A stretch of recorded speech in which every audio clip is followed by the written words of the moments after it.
Hi everybody and welcome. Today I have XMusic headphones and I'm going to tell you how can you easily charge them. So, there are two ways of charging your headphones. The first one is getting USB Type-C to C cable and charging them using your phone. So, at first we have to plug our USB Type-C cable, the first part of it, into our headphones, and here into our phone. Now our headphones should be charging,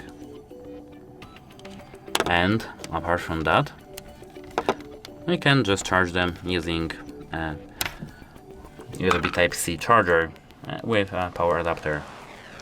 Let me close my phone, and here, as you can see, we have USB Type-C cable just plugged into our charger. As you can see now, if we plug our cable into it, our headphones are charging. That's it, hope it helps you, and goodbye.